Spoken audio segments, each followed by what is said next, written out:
I have travelled many roads, seen many countries and peoples, but I have never met anything dearer than my native land. Blessed be my dear homeland. The Augusta River has been flowing through Zlatija for thousands of years, clear and quiet, or turbulent and full-flowing, and it is in a hurry to merge with the Danube. In 20 kilometers from the place where the great river takes Augusta in its embrace, on its left bank is my native village of Buta. Back in the 19th century, about 10 families, driven by poverty, came down from the mountains and headed for the Danube plain. They settled near the village of Butan. They named the farm the same name as the village they had left Kunino. On the Kunino farm near the village of Butan lived the large family of Pelo Panchev's grandfather. Grandfather Pelo had 3 sons, Toncho, Pavel and Christiu. I was the 3rd child of his 2nd son Pavel and his daughter-in-law Evdokia. I was born in January 1902 and was named Peter. My father, of medium height, fair-haired, blue-eyed, was cheerful and inquisitive. He finished 2 grades of elementary school in Oriokovo and was known as a literate, knowledgeable man. At one time he even worked as a clerk for a lawyer and therefore had some knowledge of the law. Because of all this, his father was considered an authority to the peasants, and they went to him for advice. Dido Pano, as they called his father in the village, was an active member of the library. In fact, he was a peasant of average wealth and had 15 hectares of land. The family worked the land by their own labour, and while we, the children, were small, the whole burden of field work fell on the shoulders of my father and mother. When we grew up, we began to help as well. During the season we usually did not leave the field, because the land plots were scattered. Some of them were more than 15 kilometres away from the village. We slept in the field to avoid driving horses and to save time for work.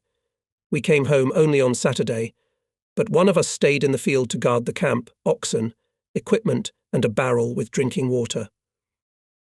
I still can't forget those wonderful summer nights. When I was alone in the field, I was at first afraid. I clung to the oxen, tired from the heat of the day and chewing their cud evenly. The night silence was broken only by the chirping of grasshoppers. Then I climbed into the wagon, sat down on a barrel with water, and watched for a long, long time how the dusk thickened and the silhouettes of trees and bushes disappeared. Finally, tired and soothed by the wonderful silence and the smell of ripe wheat, I would settle down in the wagon and fall into a sweet, childlike sleep. Unforgettable summer nights of my native Zlatia. Sunday was not a day of rest for my mother. She had a lot of housework to do. She had to knead and bake bread for the whole week, wash the laundry and wash us the boys. In winter my mother spun wool and wove woolen cloth for outerwear. Under the influence of a local teacher, Vladimir Petrov, my father joined a radical party. During the First World War he was at the front as a messenger. He returned from the front as a convinced farmer, a member of the Bulgarian Agricultural People's Union. On June 9, 1923, when the power in the country in a bloc with the radicals seized the conspirators, the teacher Petrov at the village meeting said Pano betrayed the radicals and went to the farmers, and, to emphasize his contempt for the traitor, publicly slapped his father. Mum was always thoughtful. Her slightly slouching figure as if embodied all the cares of a large family. We had 5 boys in our family and no girl who could become a helper in the household. True, the 6th in our family was born a girl, who was named Nedka, but our little sister died very young, and my mother cried long and inconsolably. I went to school in 1908. The first school year was very difficult, because I was not yet 7 years old. Gradually in me awoke a great craving for knowledge. My father and older brothers encouraged me in every possible way. After school my time was spent in games and mischief. The older children tended the cattle. I studied diligently, and my father and mother spoiled me. During summer vacations we worked in the field. We weeded and dug corn, helped during the harvest. For children it was hard labour. The children of the rural rich were in a different position. The rich people rented land to poor peasants for cultivation, and their children did not work in the fields. The children of the rich were also different at school. Their clothes were made of purchased cloth. Our family and the families of my father's 2 brothers lived in 3 small rooms. It was incredibly cramped, and there was often not enough wood for heating. The rooms were heated by stoves made of sheet iron and lit by kerosene lamps. When the Balkan War broke out, I was in the 3rd grade. My father was sent to fight the Turks. The authorities requisitioned the cattle and wagons. Salt and kerosene disappeared from the stores. We children also felt the lack of kerosene, because kerosene lamps were replaced by lucina. Grandpa Pello's youngest son, Uncle Krista, was also taken to the front. His wife, Aunt Ganna, was illiterate, and my older brother Yakim, who was 16, read my uncle's letters from the front. Uncle Christiu shared with him, tomorrow's soldier, all the hardships of front life. In one letter, my uncle wrote the history is glorious, but its days are black.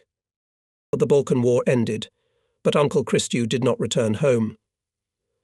Then began the Inter-Union War, which revealed the treachery of Tsar Ferdinand and his obedient government. The peasants began to rebuild their war-ravaged farms.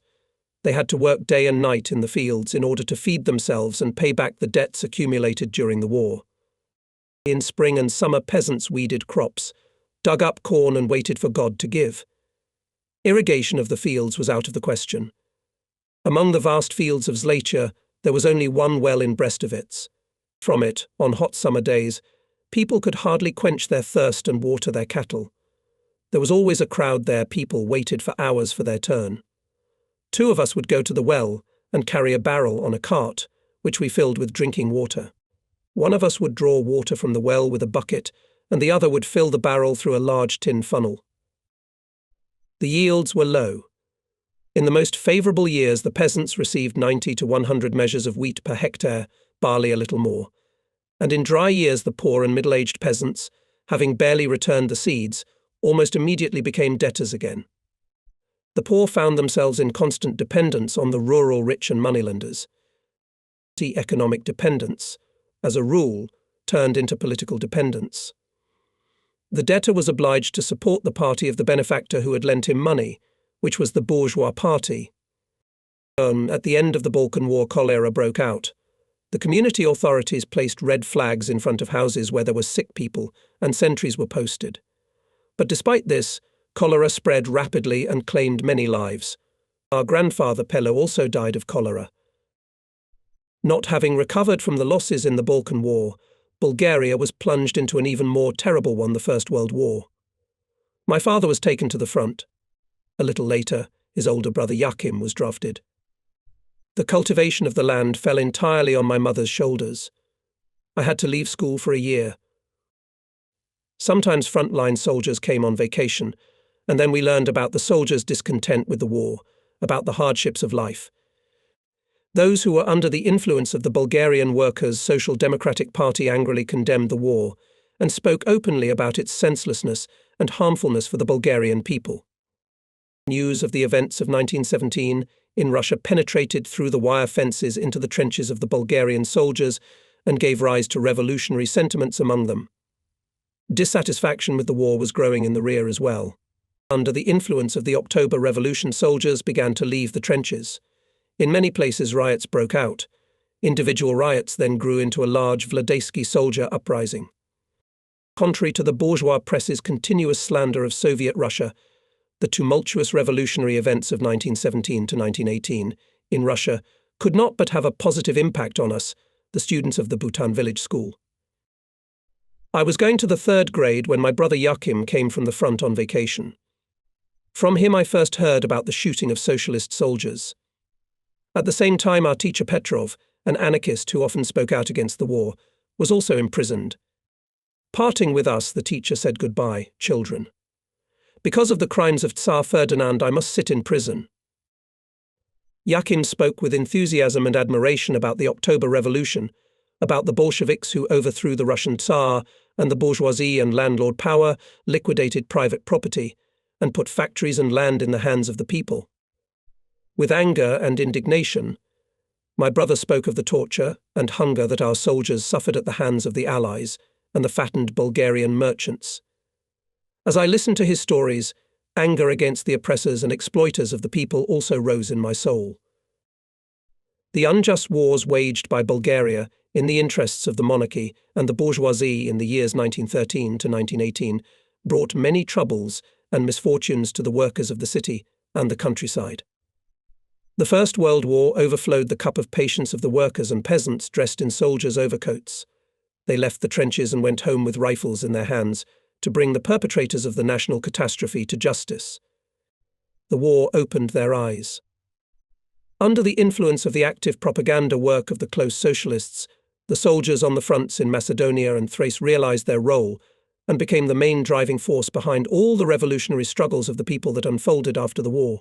Communists and anti-fascist farmers, who had been in the trenches for 2 or 3 years, made up the bulk of the participants in the world's first anti-fascist uprising, which broke out in Bulgaria in September 1923. In Oryarkovo, as in the whole country, political life was in full swing. At meetings and rallies, the broad masses of people demanded that the perpetrators of the war, those who had enriched themselves during the war, be brought to justice and punished. Students were forbidden to go to meetings and rallies and to engage in politics, but we found ways and opportunities to attend them, especially those that were held openly. Party demands and programs were hotly debated in school and classrooms.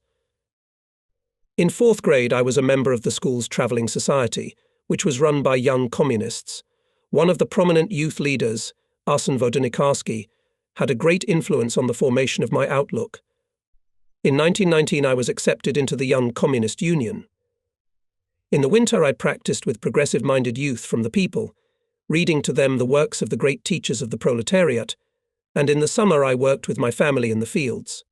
Labour life bound me even more closely to the people. After graduating from the Oryakov School in 1921, I entered the Lom Pedagogical School, which I graduated from in 1923. There were more industrial enterprises and workers in Lom. Together with the harbour porters, the workers constituted the strong backbone of the Communist Party, the most influential party in the city and in the area. Many of the teachers at the college were advanced people in their beliefs. Some sympathized with the Communist Party. Logic and psychology were taught to us by the communist Tudor Pavlov. In Loma, I immediately joined the youth communist movement, and at the beginning of 1922 I was elected secretary of the youth organization of the school. We attended the Communist Party Club, and almost every weekend we held meetings where we listened to and discussed reports and essays. At these meetings were present representatives of the City Party Committee and the Youth Committee. Very often Tudor Pavlov made reports at our meetings. At the college we prepared essays on pedagogical topics. I remember I was assigned the report Education and Upbringing in Soviet Russia. In preparing it, I used the book Education in the Soviet Union by Peter Blonsky. The school authorities, having familiarized themselves with the report, approved it, but recommended removing the provisions concerning the social order. Then I arranged with my comrades that they should ask me questions about the provisions that had been removed from the report. And it turned out that in answering the questions, I explained the provisions related to the class character of education and upbringing in the USSR. In the Lomsk Pedagogical School, Tolstovists and vegetarians enjoyed considerable influence. We argued with them both at our and their meetings. We argued in classrooms and at recesses. In these disputes we always felt the support of older comrades, communists. City committee of the party and Komsomol organized for us, and military training. Most often it was conducted under the guise of a picnic or excursion in the vicinity of the city and along the banks of the Danube. In this way we learned weapons and several times organized shooting. The basic fighting unit was the Troika. The leaders of youth and Party 10s were appointed as leaders of combat groups. Weapons were scarce, and it became increasingly difficult to acquire them. Dr. Alexander Karastoyanov was responsible for the youth organization to the City Party Committee. He familiarized us with the instruction of the Central Military Commission, which demanded immediately report important events to the leader of the dozen or directly to the secretary of the party committee. Be attentive and vigilant. Don't write down names and addresses. Don't leave documents and illegal literature where you live. Remember that you are a fighter for communism and therefore you must study the enemy in the most direct way, know what kind of organization he has, who is a member of it, what kind of people they are, how they are brought up, whether they are armed and where they get their weapons from, what their moods are, what their moods are, what their life is like, whether there are communists or sympathizers in their ranks. The youth organization included Komsomol members from the soldiers of the 2nd Cavalry Regiment, where combat groups were established. They informed the party organization about life in the barracks, about the arbitrariness of some officers, told about progressive officers who sympathized with us. Very important for us was the revolutionary experience of Dr. Karastoyanov. As a student in Odessa, he participated in the struggle of the Odessa Bolshevik organization together with Nikola Dimitrov and Stoyan Jarov. After keeping Karastoyanov in prison for several months, the Tsarist authorities expelled him to Bulgaria. We later learned that he was the only one of Lom's party leaders who remained in Bulgaria until the end of the September uprising. Karastoyanov died with the last defenders of freedom. 2 years later, the fascists killed his brother as well.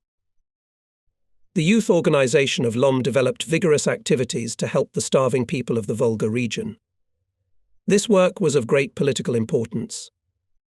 In alliance with international imperialism, the Bulgarian bourgeoisie did not miss an opportunity to declare the Bolshevik Party guilty of the natural disasters that befell Russia.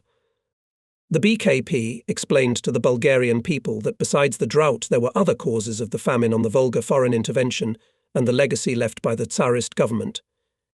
Together with the party leaders, members of the Lomsk Youth Organization went to the villages, spoke to the rural youth.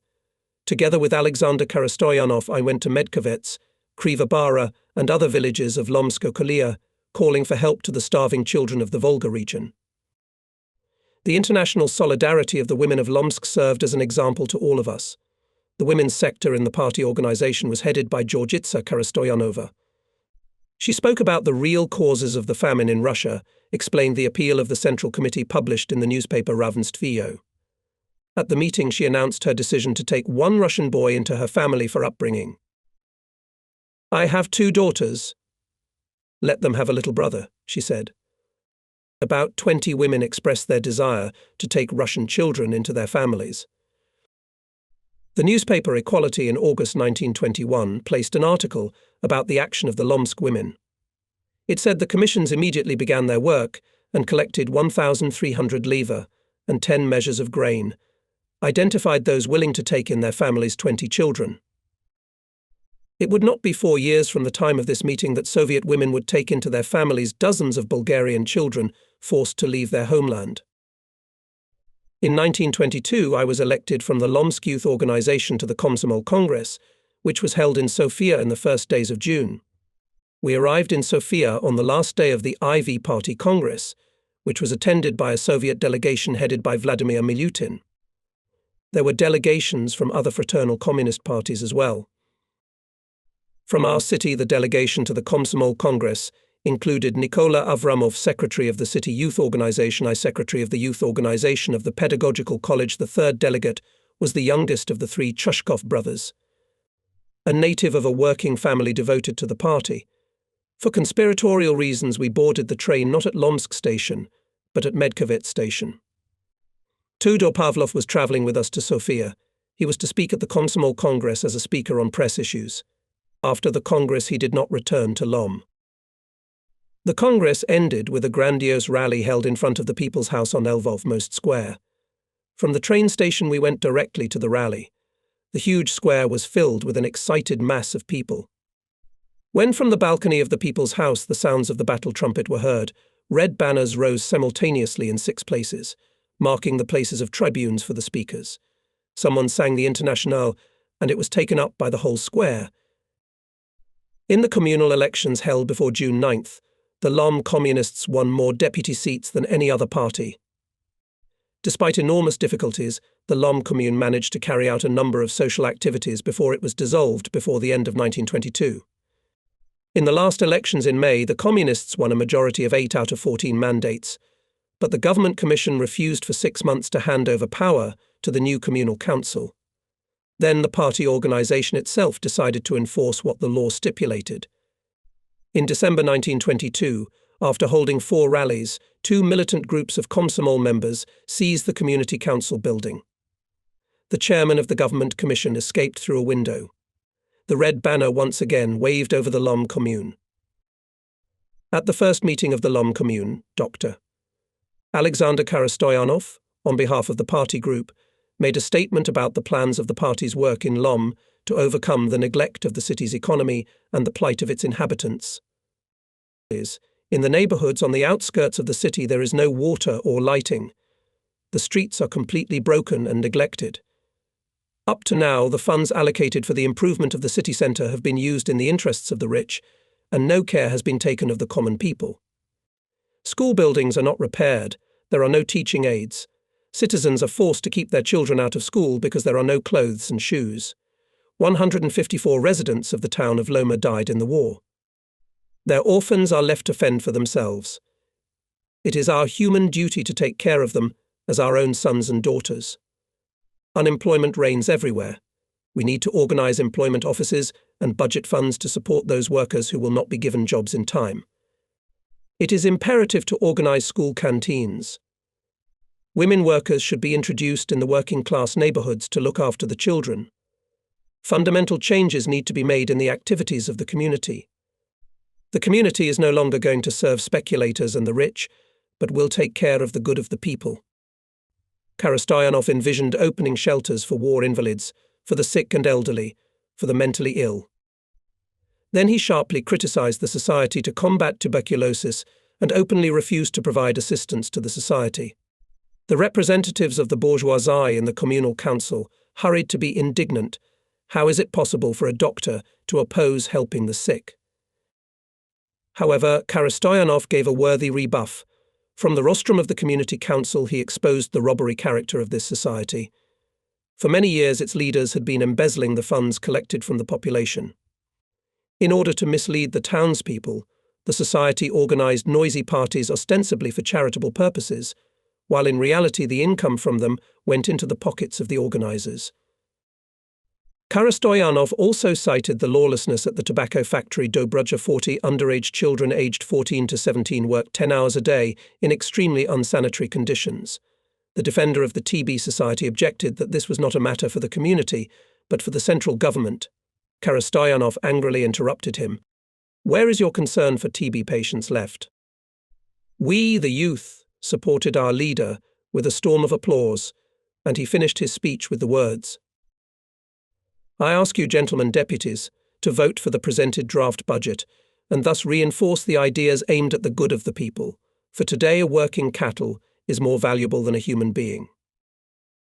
The bourgeois parties, the Narodniks, the Radoslavists and otherists could not reconcile themselves with the economic and political restrictions the government of ALARD Stambolisky imposed on the big bourgeoisie, even though these restrictions were half-hearted. In the autumn of 1922, these parties organized the so-called meeting in Veliko Tarnovo. In reality, it was not a meeting, but a gathering of reaction of the fascist bourgeoisie, which hoped, under favorable conditions, to take down the government of the Farmers' Union.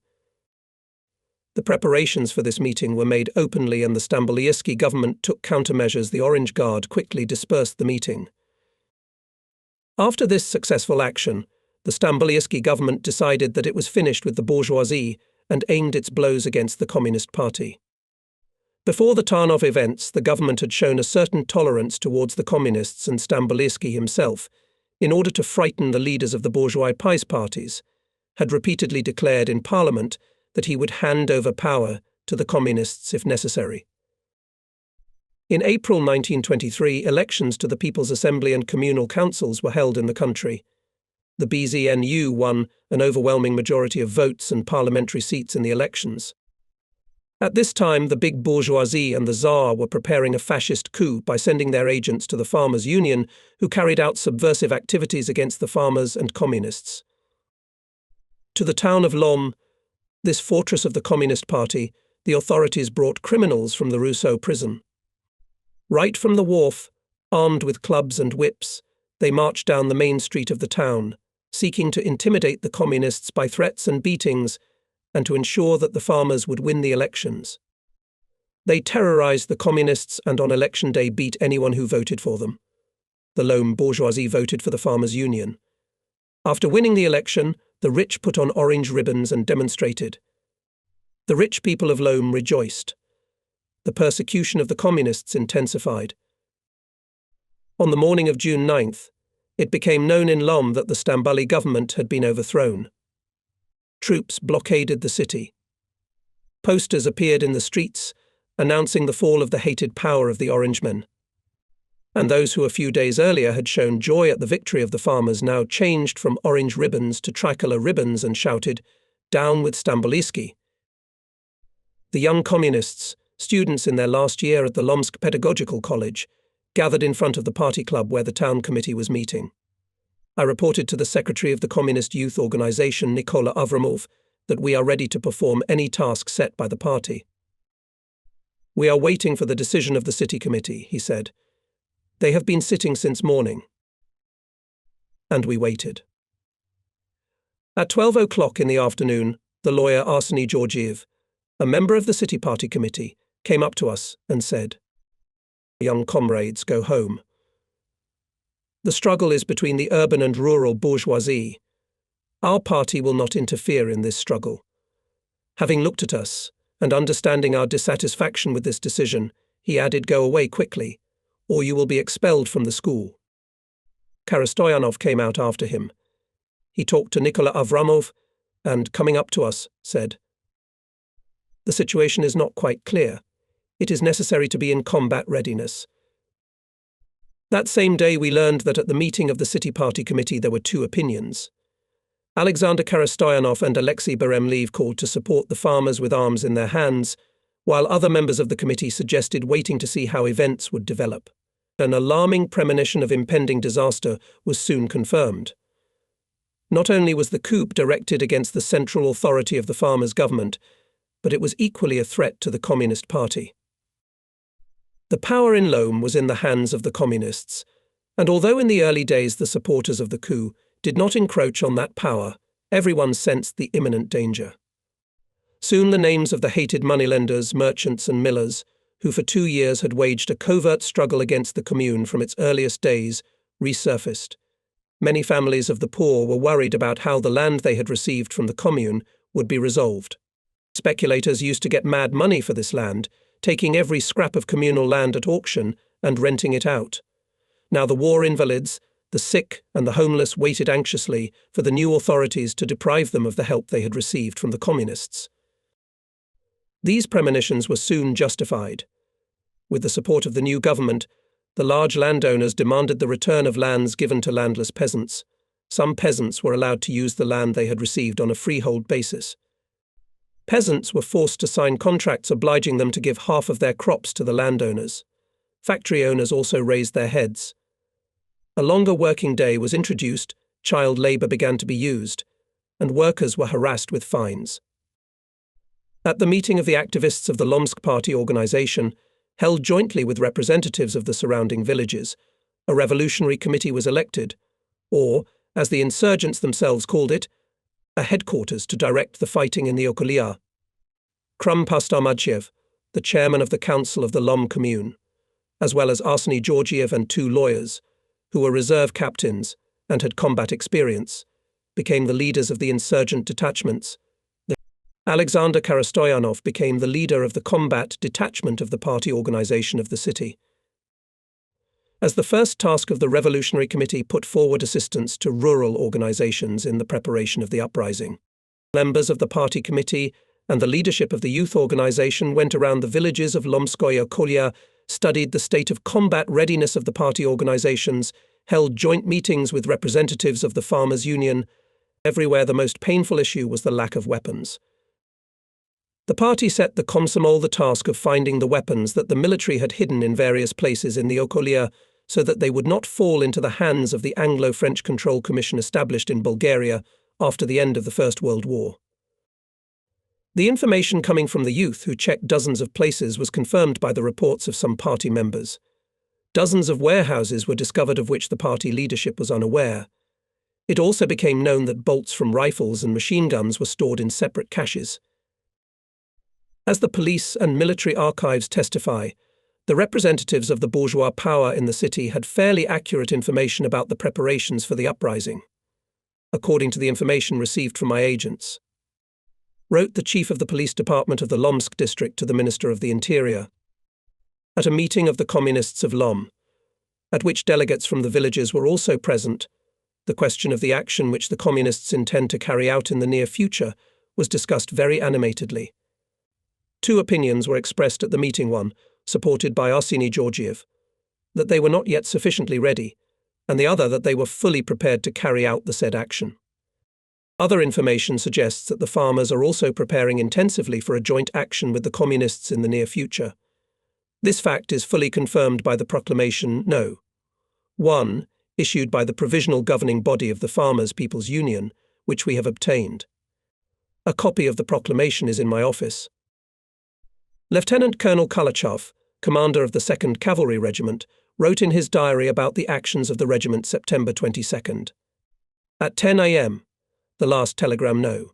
251 was received from the commander of the 6th Regiment from Vidin with the following content: special vigilance to be observed on September 22nd and 23. The regiment is ordered to be on full alert. The town of Lom and the Okoli are entirely under the influence of the communists and farmers. There are scarcely any representatives of other parties here, and little hope of their help. All day there was a lull. It seemed as if something was being prepared. At 8 o'clock in the evening, a telephone message was received that the villages of Dobry Dol, Jarlovica and Tolovica had declared themselves Soviet republics. Immediately we reported this by telephone to the commander of the 6th Infantry Regiment and asked for his help. But he replied, "Handle the situation yourselves." Later he reported that he had ordered to send help from the Vidin garrison. This far from complete information of the enemy about the actual state of affairs shows that with close cooperation between the communists and the farmers, with good organization and skillful leadership of the masses, fascism could not have won in the fateful year of 1923. By the end of June, having received my matriculation certificate, I returned to my native village of Bhutan.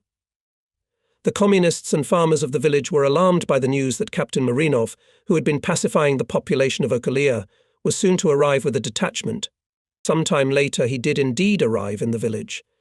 The very next day my mother excitedly reported that I had been summoned to the community. "Your father had been summoned since the morning. He will probably be beaten," she said, and added, "Better not go, hide." I answered nothing, and went to consult my comrade Trifon Nikolov. He and his older brother Hristo were unloading a load of sheaves. When I told him that I was summoned to the community, he said, "And I am summoned." I advised him not to go. Trifon enjoyed great authority in the village, and if he was arrested, the party organization would be dealt a great blow. For his part, Trifon argued with almost the same arguments that he would go to the community, and I should go into hiding. Trifon's brother Hristo, non-partisan, but with more worldly experience than we had, said, "What are you arguing about? Do you know why you are summoned to the community?" And he himself answered, "To break your bones." "What are you arguing about? Get in the cart, I'll take you to the corn, and in the evening we'll see what happens. None of you may come to the community." We obeyed Hristo and stayed in the field until evening. At dusk we returned to the village. Captain Marinov's group settled in the school. In one of the smallest rooms, Captain Marinov was conducting an investigation. From the investigation room to the school fence, which was a 1.5-meter brick wall, was about 20 meters. With Trifon and Ivan Pulevsky, my classmate, we nestled against the fence and decided to see what was being done behind it. In the room were a captain and 2 non-commissioned officers. In the yard under the window stood 3 local kulaks. Marinov, leaning out of the window, said, "Lazar Jonov is next. What are his crimes and what does he deserve?" "Jonov? Oh, he's a cunning communist. He philosophizes a lot and deserves a good beating," replied the brave supporters of the June 9th coup. The captain summoned the victim and began to ask questions. The non-commissioned officers accompanied his questions with blows. My father was led into the investigation room. The fists informed the investigator that he was a landowner, a dangerous man, and that all his sons were communists. My father began to be beaten. He tried to reason with the executioners. "Listen, boy, aren't you ashamed of beating me? I'm the same age as your father." I grabbed my revolver and wanted to shoot the officer, but Trifon took my hand away. Leave these bastards, we'll pay them back for everything. After the pacifying work done by Captain Marinov's gang of Zgangits, the determination of a large mass of peasants to fight against the anti-people government increased. All the honest, hard-working people walked around anxious and often asked us, the Komsomol members, "Well, are we not going to do anything? After all, your party is strong, and we will all support it." Since no instructions came from the centre, the party organisation of the village instructed me to go to Lom and find out what was going on. At the beginning of August I went to the town. There I met Nikola Avramov. I did not receive any special instructions, but Nikola gave me some recommendations and practical advice to use all possibilities and ways to arm the communists. Do not give in to provocations. Maintain a state of alert at all times. Communists should do everything possible to stay out of jail, and those in danger of doing so should move to an illegal position. The young, energetic Nikola, together with Karastoyanov and Beremlev, headed at that time a group in the Lom City Party Committee that advocated active action as early as June 9th. These instructions of the Okoli Party Committee, conveyed in the form of Nikola's advice, were unofficial, but they fully confirmed our assessment of the situation and coincided with the general mood of the working masses.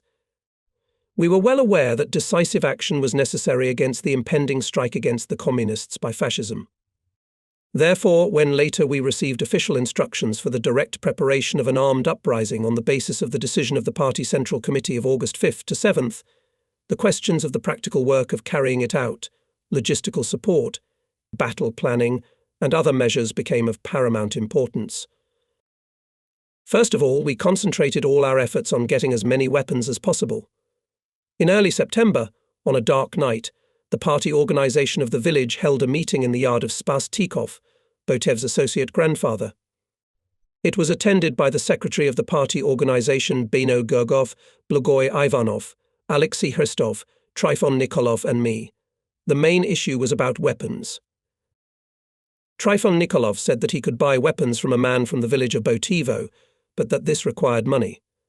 Our possibilities in this regard were small. We managed to raise 2,800 levs.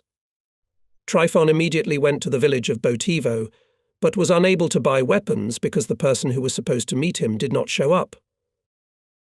At this time the police had already begun to make arrests.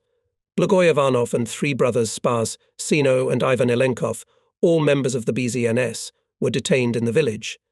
On September 12th, Trifon Nikolov was arrested and taken to Oryakovo. The atmosphere became more and more tense. The arrests of active communists in neighbouring villages began. After discussing the situation, our organisation decided that Blogoy Ivanov and I should go into an illegal position, since we could be arrested first. On September 23rd, we learned that there had been an uprising in the towns of Lom and Ferdinand, as well as in a number of villages. On the evening of September 23rd, Blogoy Ivanov and I and some other comrades were discussing how to take over the community. At that time gunshots were heard at the other end of the village. It turned out that about 10 comrades from the village of Kriva Bar were rushing to our aid. Together with them we immediately moved towards the community, opened fire and threw several hand grenades through the windows. No one was found in the community. The headman and the guard had managed to escape. Thus, on the night of September 24th, 1923, the power in the village of Buton passed into our hands. The neighbours from Kriva Bar left, and we began to arrest the headman, the guards and especially active kulaks and fascists. Early in the morning of September 24th, the communists Alexei Hristov, Gorgon Meknikov and I, together with two landowners Vasil Mladenov and Spas Stoikov, held the first joint meeting devoted to the establishment of the new power and the first revolutionary activities. At this meeting it was decided to create a revolutionary committee to replace the three-member commission that had previously existed in the community. The revolutionary committee consisted of 5 communists, as well as Alexander Mikin and another member of the BZNS, whose name I do not remember. I only remember that he had been a cavalryman during the war, and when on the next day, September 25th, we had to go to the aid of the rebels in the village of Boychinovsy, he readily responded, saying, "If I have to fight, give me a horse. I am a cavalryman." The Revolutionary Committee unanimously elected me chairman. This was done at the suggestion of Vasil Mladenov. He is young, energetic, a teacher, and will be able to organize the work, said Vasil. Vasil Mladenov was a hard-working and honest man. He was respected in the village and in the local BZNS organization. When Alexander Stambolisky was in power, Mladenov was not into politicking and administrative careerism. He correctly evaluated Sankov's anti-people regime and himself came to the conclusion about the necessity of unity of action with the communists against the domination of the monarchy and big capital. Vasil Mladenov understood that the Communist Party had higher organization and revolutionary strength, that it too, in the struggle against the exploiters, defended the interests of the workers of both town and countryside. His proposal to elect me chairman of the Revolutionary Committee was unanimously supported by all. People believed in the new power, in its durability, and understood the need for good organization. On the first day of the establishment of the new power, the work of the Revolutionary Committee consisted of collecting all the available weapons, arresting some fascists who were still at large, and establishing communication with neighboring villages. The weapons were collected fairly quickly. They were mostly old rifles stored in the homes of frontline soldiers, hunting rifles, pistols of various systems and of doubtful suitability. The owners themselves brought and handed over the weapons, and this fact in itself spoke of trust in the new government. There were, of course, some who handed in their weapons out of fear, fearing that otherwise strict measures would follow. Within a few hours, all persons who, in the opinion of the Revolutionary Committee, could take active action against the new authorities were arrested. Only the most ardent fascist, the rural rich man Stefan Oprov, could not be found. It was he who compiled and passed to Captain Marinov the lists of communists and farmers who were being tortured. I think that on that evening, when Captain Marinov was conducting the investigation, Oprov was one of the three who stood under the window of the school. Feeling guilty, Stefan Oprov ran away from the village and, according to his son, hid somewhere in the bushes on the bank of the Augusta River. We treated all those arrested very humanely. They went under arrest with all the things necessary for prison life, followed by their wives and daughters carrying bread, fried chickens and wine. The only one who disturbed the arrestees was my father. I decided to see what the prisoners were doing and how they were guarded. There was a sentry standing at the door. He was not in the army, had no knowledge of order, and was right in the room of the arrestees. The sentry explained that he had no right to let me pass. Moreover, he informed me that the arrestees were being investigated by a commission. As it turned out, the investigation was organized by my father. I knew that my father was in the field with the sheep. The sentry Marin Banutsov did not allow the chairman of the Revolutionary Committee to see the arrested. As it turned out, my father, having learned about the change of power, left his sheep in the care of his comrades, and himself ran to the village. Armed with an iron spokes from an ox yoke, and with 1 or 2 men, my father went to the arrested men. The sentry let them pass, and the father began to conduct an investigation. From his investigation, only one person suffered: Stefan Oprov's son Vanko, from whom literally the whole village wept. On August 25th, I was in the community and was reviewing the mobilization lists which were diligently prepared for me by Kotso Petkov Hubaveshki, the permanent clerk under any authority. At that time someone shouted, "A truck is coming." I thought it was a truck with soldiers, and together with a few comrades who were in the community, I grabbed my weapons and lay down to meet the enemy. The truck stopped. The chauffeur who jumped out of it shouted angrily, "Why have you put out your rifles? We are fighting near the village of Boychinovtsi, and you want to shoot at us. We have come for help." Those who arrived by truck told that the White Guards and regular army units were fighting against the rebels near Boychinovtsi and Ferdinand, that the rebels were fighting bravely, but they needed reinforcements. Taking a few men with them, they left. I was again busy with the mobilization lists, selecting those who could be enrolled in the detachment and sent to the front tomorrow. There were about 70 of them. In the morning they showed up at the congregation. At that time we learned that on the way to Boychinovtsi a detachment from Oryakov and surrounding villages under the command of Pavel Pershev would pass through our village. Our detachment should have joined him. In front of the community we gathered a village meeting. About 250 men came. I climbed on a cart and told about the events near Boychinovtsi and Ferdinand, that we were going there to help. Whoever is for the victory of the revolution, let him come with us. I finished my speech.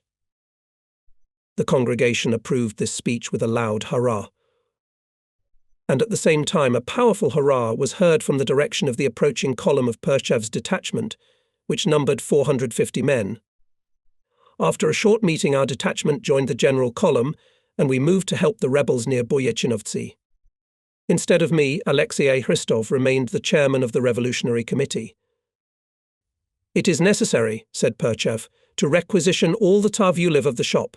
There are many barefoot people in the detachment. It is also necessary to take foodstuffs." Pavel Perchev was a functionary of the district party committee in Vratsa.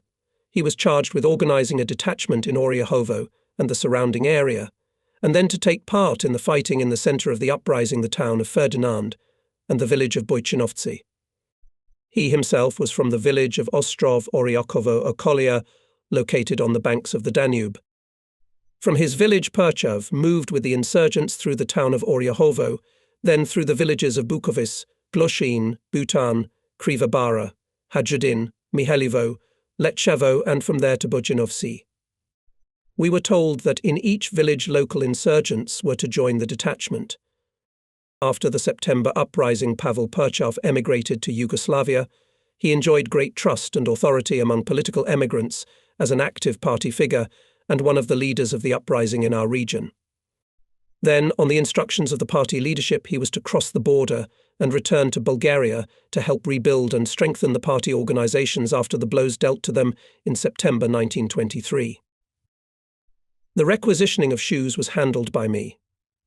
Dimitar Stoyanov, the shopkeeper, said that he would gladly give everything for the revolution, only if they gave him a receipt. Without thinking long, I wrote a receipt for all the tsarvyuli that were in the shop. Later, after the suppression of the uprising, Dimitar Stoyanov used the receipt I had given him, and, with the help of the fascist authorities, again gladly presented it to my father for payment. My father sold everything he could and paid for these tsarvyuli. Pavel Perchev's detachment was replenished with 70 volunteers in the village of Butan and 15 volunteers in the village of Krivabara.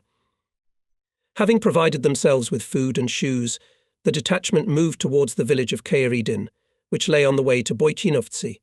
After replenishment in the villages of Krivabara and Kairidin, the detachment's strength reached approximately 700 men. After splitting into platoons, the detachment left Kairidin and moved westward to the village of Mikhailovo. The road between Kairidin and Mikhailovo followed the left bank of the Augusta River. On the right, higher bank of the river, 3 kilometers from Kairidin, was the village of Monastyrishch. When the column equaled this village, it was fired from a machine gun. Bullets whistled over our heads. People got worried. Having assessed the situation, the command of the detachment decided to send a group of rebels across the river in order to bypass the village and hit the enemy from the rear.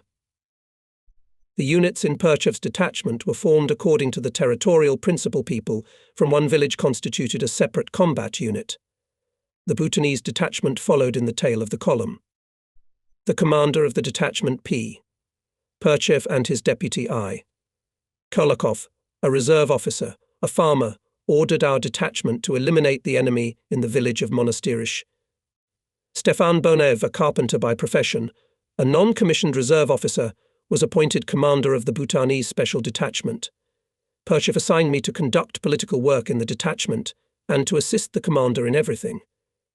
In a word, I was to be a sort of political officer or commissar of the detachment. The depth of the river was about knee-deep. Without taking off our shoes, we moved to the other bank of the Augusta 300 to 400 meters east of the place from where our column was shelled. Machine gun fire drove us on. I remember someone shouted, "Hurry up and get to the other bank. It's safer there."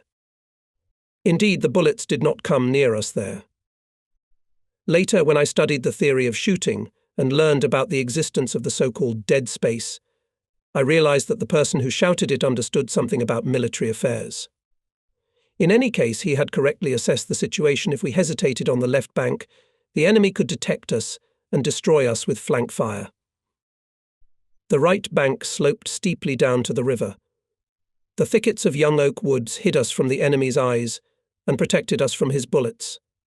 By 5 o'clock in the afternoon we stopped 1.5 kilometers southeast of the village of Monastiriще. The terrain was rugged, open. We began to discuss the plan of attack. We found experts participants of the First World War. They warned that it was pointless to attack with only rifles against machine guns. One machine gun is enough, they argued, to mow us down in a few minutes. I was not in the army and could not take part in the argument of men who had already fought. For the fourth day I had not slept, and no matter how hard I tried, my eyes were involuntarily slipping. To keep me awake, I tugged at my overgrown beard from time to time. It chased the sleep away. Not far from us sheep were grazing. The shepherd said that there were 3 machine guns and about 30 soldiers in the village who had arrived from the town of Wracław, and that they were commanded by Captain Gaszewski. The Gaszewskis were 2 brothers, and both of them participated in the events of 1923. One of them, Ivan, was a communist and fought together with the rebels from Oriechowo. In the battle for the village of Gallatin, 5 kilometers north of Krivadol station, he was severely wounded. Another, Captain Gaszewski, served as an officer of the Nazi troops and actively participated in the suppression of the uprising in this region. His group was just at that moment in the village of Monastiriště.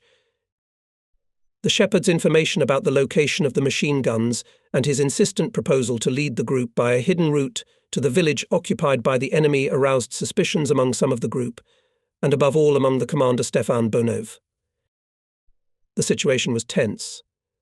The men were nervous. Marin Shaitenchev cried, and cried out in fear, "Why die here for nothing?"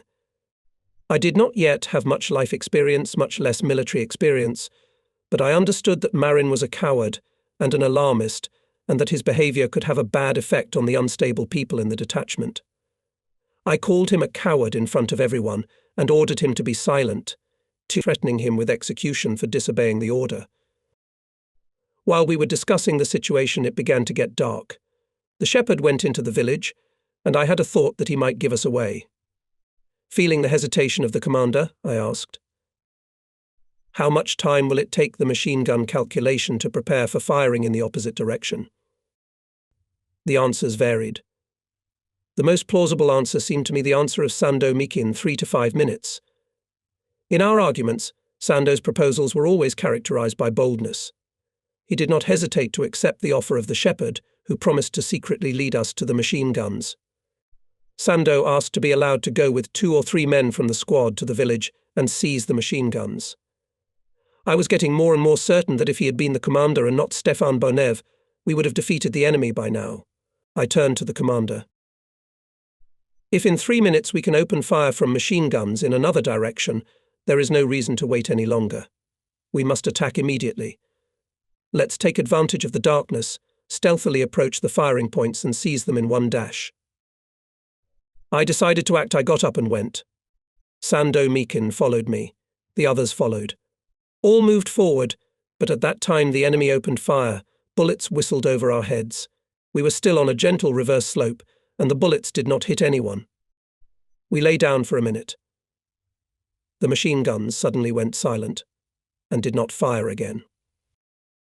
The commander's hesitation and poor discipline slowed us down, and we missed the moment.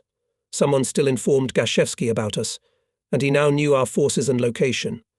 To clear his way and to frighten us, he ordered several bursts in our direction. Covered by the night darkness, the enemy withdrew to the south. We continued the offensive and by 22 o'clock entered the village, but the soldiers were no longer there. The peasants reported that after the firing they had withdrawn in a southerly direction. In the village we met a shepherd who wanted to lead a detachment to the rear of the enemy machine gunners.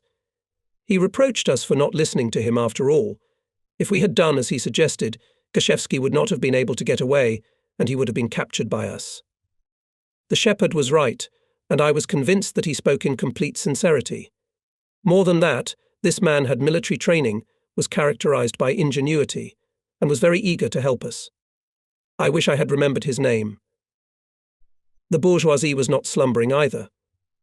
It persistently spread rumors that troops were coming from Wracław, Lom, and even from southern Bulgaria. These rumours had a negative effect on those who were hesitating. On the morning of September 27th, we received Perchev's order. The Bhutan detachment is to stay in Oryakov-Okolye and suppress the attempts of the fascists to revolt against the people's power. By lunchtime we arrived in Kairidin and intended to stop there, but by evening we were informed that in the village of Srebrenica the fascists had seized power, driving our men away. The detachment went to the village of Bhutan. There were far fewer people left in the detachment. Gone were those like Marin, who was crying near the village of Monastiriche.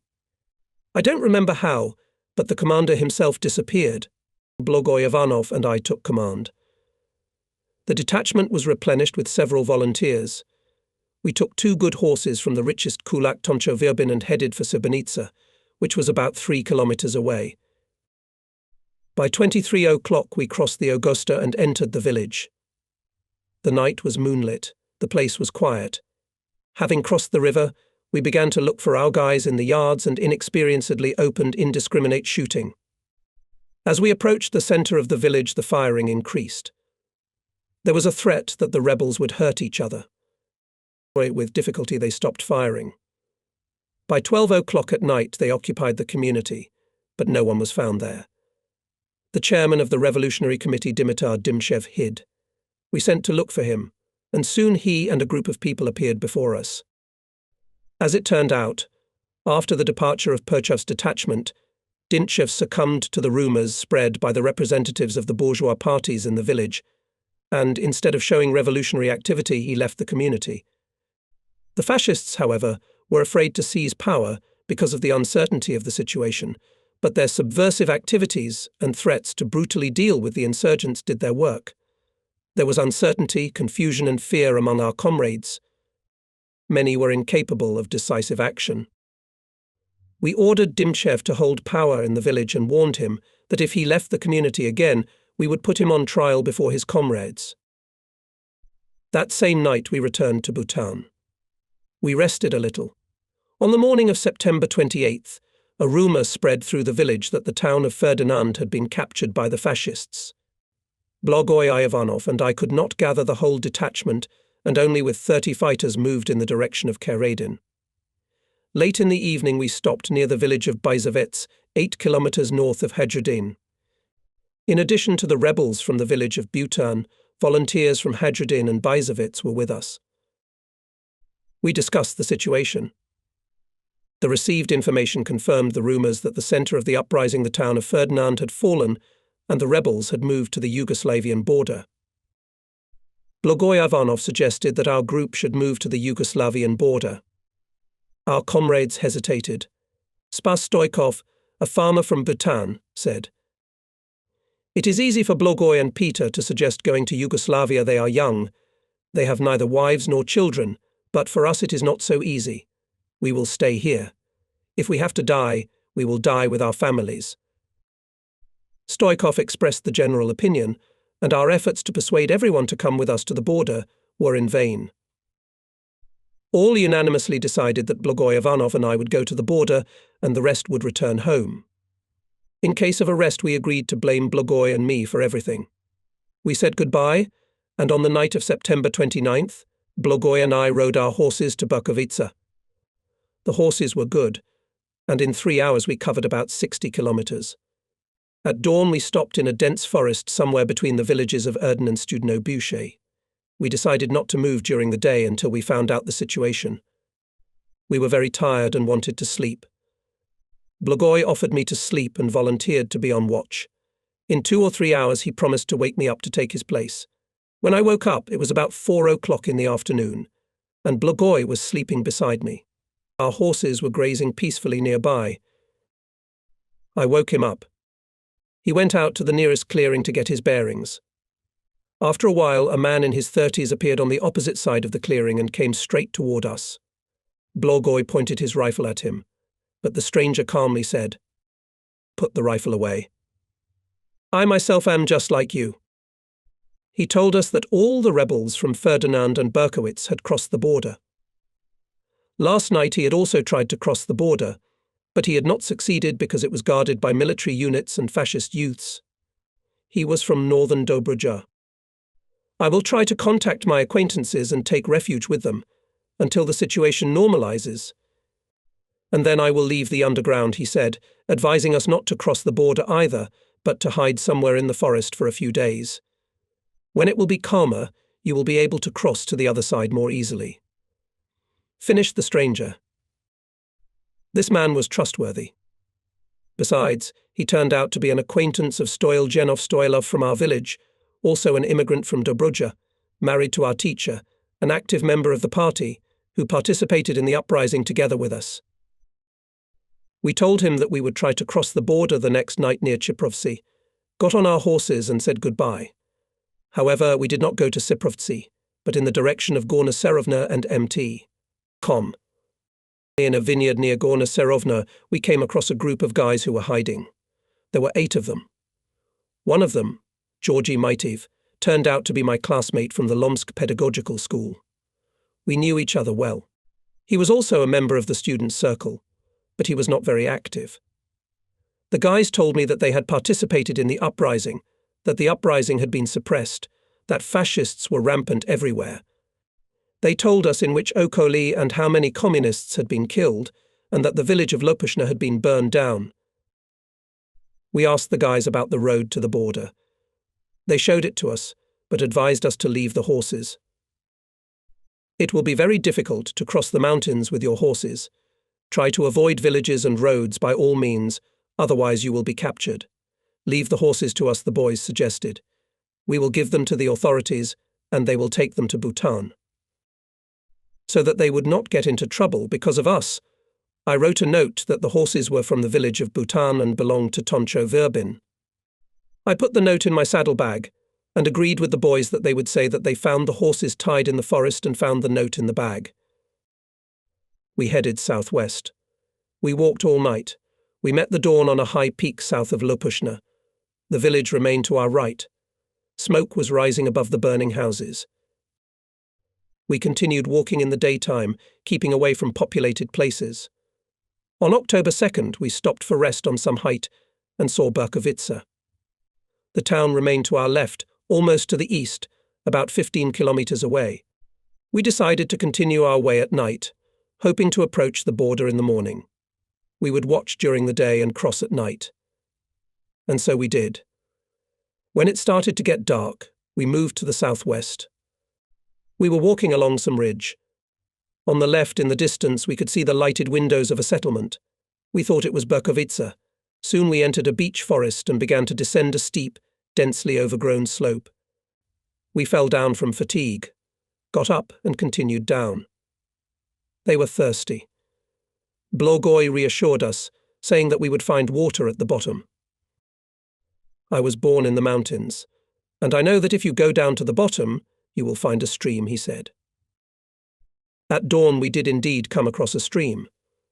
However, when the sun illuminated the hollow into which we had descended, we were surprised to see right in the northeast Berkovitsa, about 5 to 7 kilometers away. At the brook we ate the last crumbs of bread, got drunk, and moved southwest, up the same steep slope, overgrown with beech forest, on which we had been descending almost all night. Clinging to trees and bushes, we climbed higher and higher. By 3 o'clock in the afternoon we came to the edge of the forest. In front of us, like a giant haystack, rose the bare slope of Mt. Com. Blogoy claimed to know the area. I've passed here many times. Over there is Petrohan. Let's go south. We'll climb to the very top, get oriented and cross the border. We argued. I proposed to go around the top of Com along the northwestern slope to the southwest. The argument was serious, neither of them wanted to give in. I walked in my own direction. In the end, Blogoy, in order not to part, caught up with me. We didn't pass 300 meters when Blogoy suddenly shouted, "Get down." About 40 soldiers and civilians were descending from the highest point of Mount Com, just from where Blogoy suggested we go. Not far from the place where we lay down, there were several large stones sticking out of the ground 1 or 2 meters above the flat bare slope. "Let's crawl over to the rocks," Blogoy suggested. "There, if we have to, it will be more convenient to fight." They took a position behind the rocks, and began to observe the movement of the soldiers. They climbed into some trench, and then, after 10 to 15 minutes, began to descend one by one down the northern slope. "Let's shoot," I said. "No," Blagoy objected. "We don't have enough ammunition." Blagoy had a Mannlicher carbine and about 100 cartridges for it, and I had a 3-line rifle with 40 cartridges. "What do you mean, not enough ammunition?" I was surprised. "Only I have 40 and there are only about 40 men. 1 cartridge for each of them.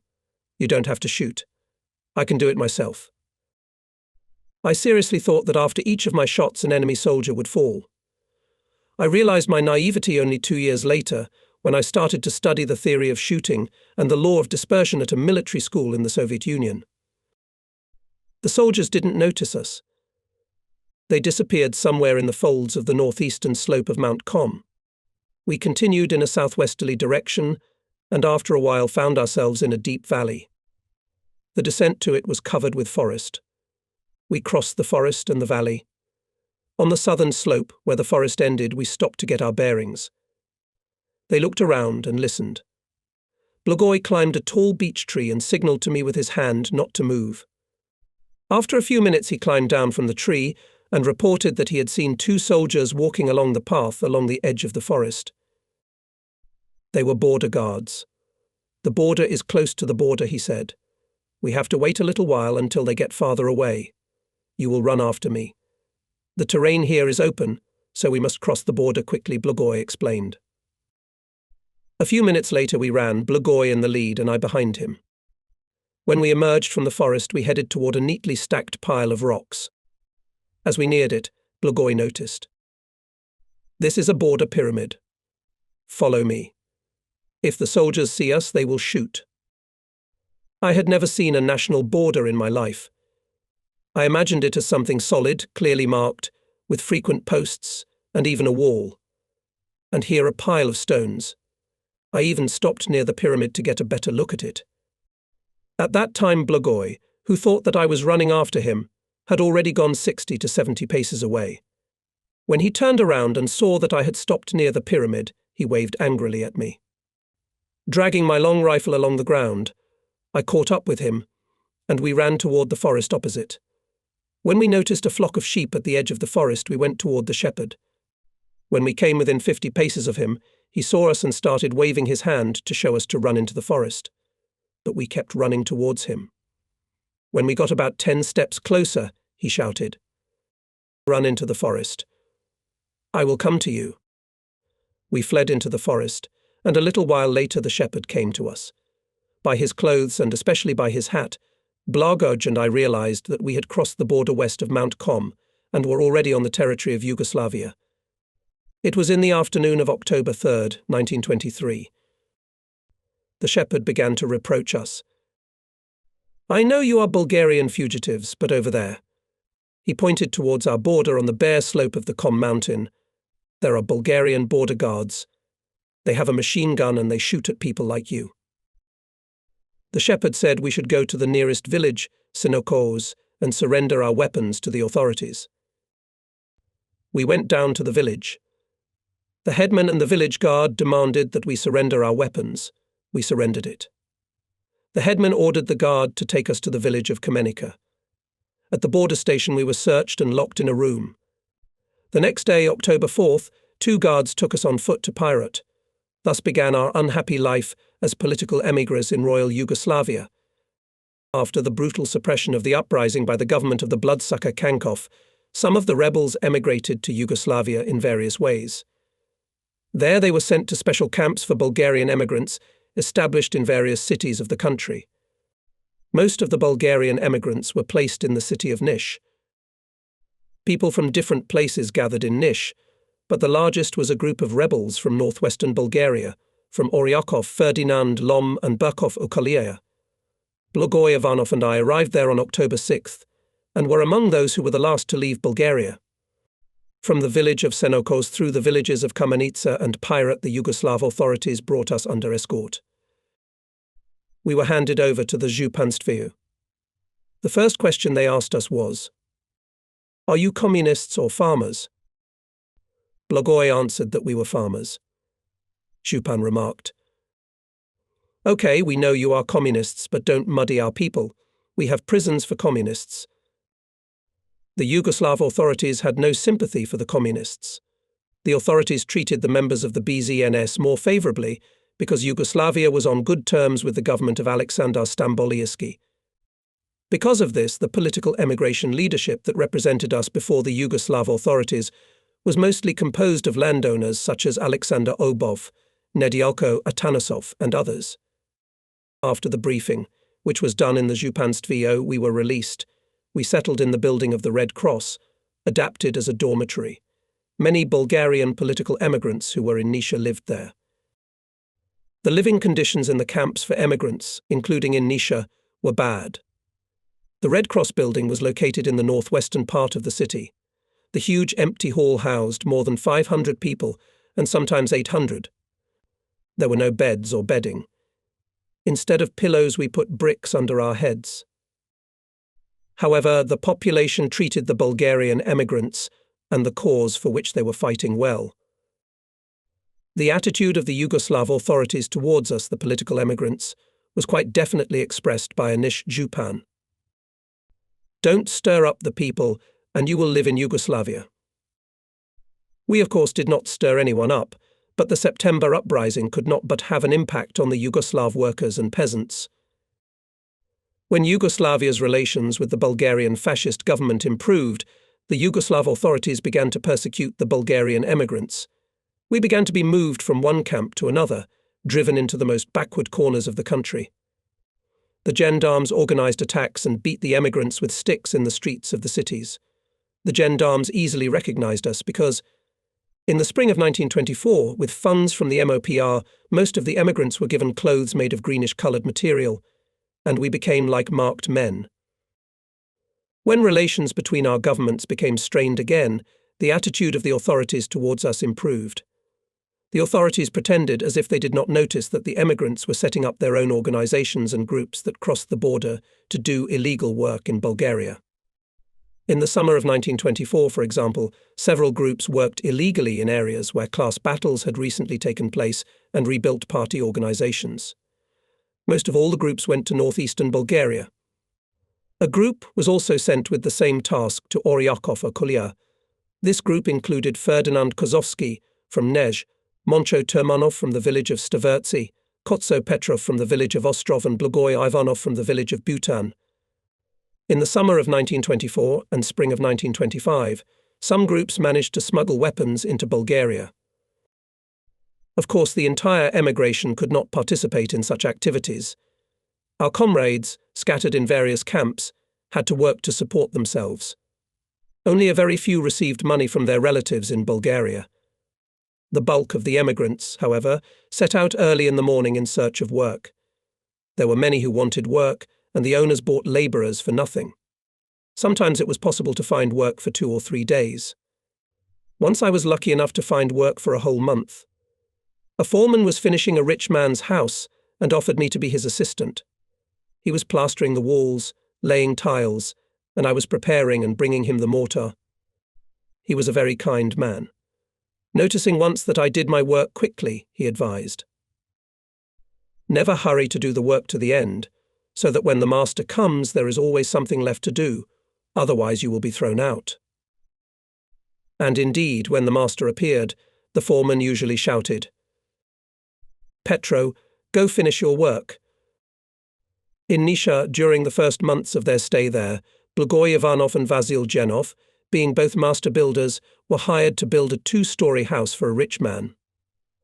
Georgy Mikhailov and Ferdinand Kozovsky also worked on the construction of this house. Our artisans, tailors and shoemakers also found work. But the work was mostly temporary. Only a few managed to find a job for longer periods of work. We had to take into account the interests of local workers. We could not turn them against immigrants by creating competition.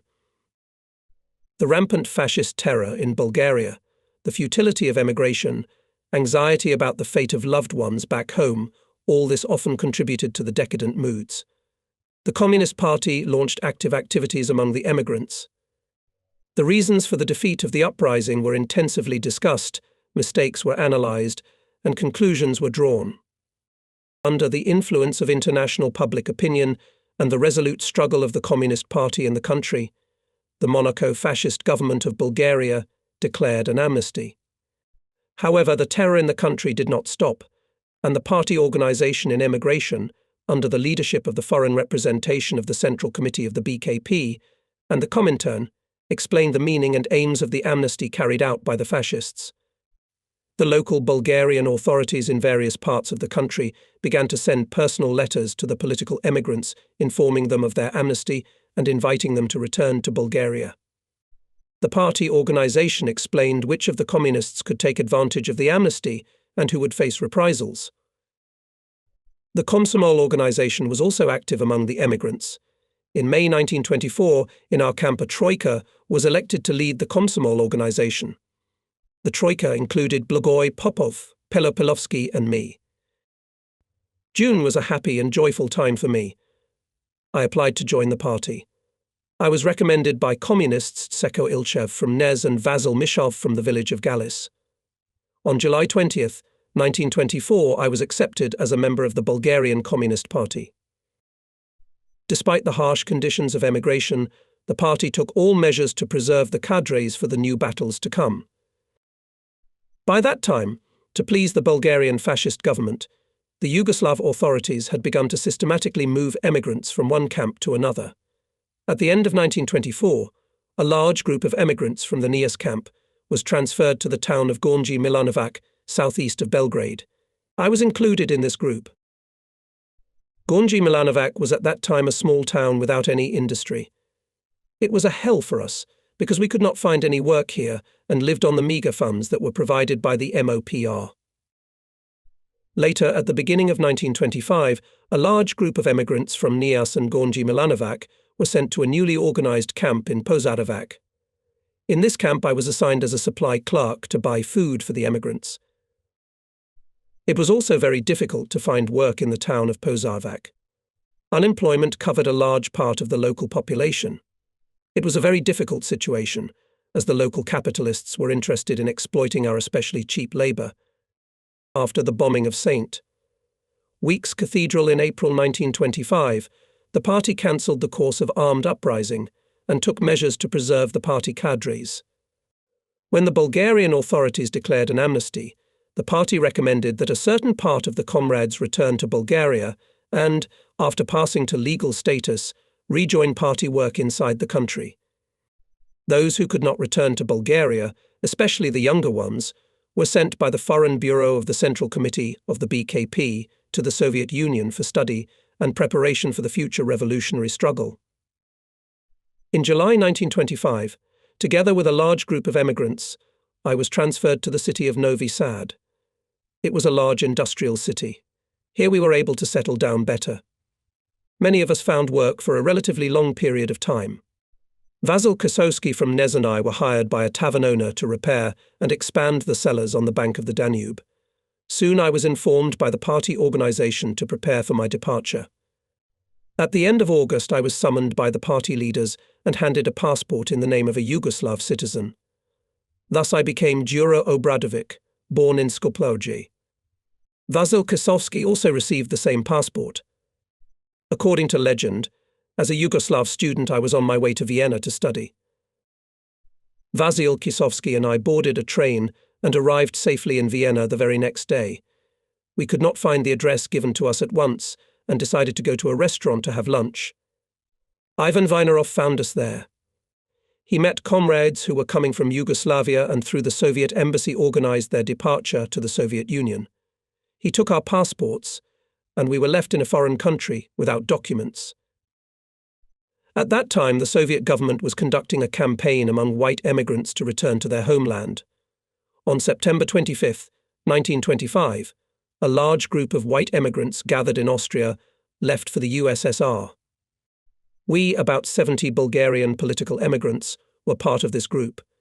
In the Soviet lists, we were listed as white emigrants. I was Peter Georgievich Pavlovsky from Simferopol. The train was travelling through Czechoslovakia and Poland. We Bulgarians travelled in 2 cars. Russian white emigrants, about 700 people, occupied the other cars. They knew we were Bulgarians. At the Czechoslovak-Polish border, the Polish authorities dropped us from the railroad cars. The Polish border guard started calling out the names on the list. After reading the whole list, he asked who had not heard their last name. Suddenly one of ours, a Bulgarian, answered in Russian. "I am not a Chur." We got worried, but one of the white emigrants, waving his hand, said, "It's a Bulgarian." The incident was settled without consequences, and we only laughed at the comrade who had forgotten his new name. After the second check, we left the Polish border and headed for the great Soviet country.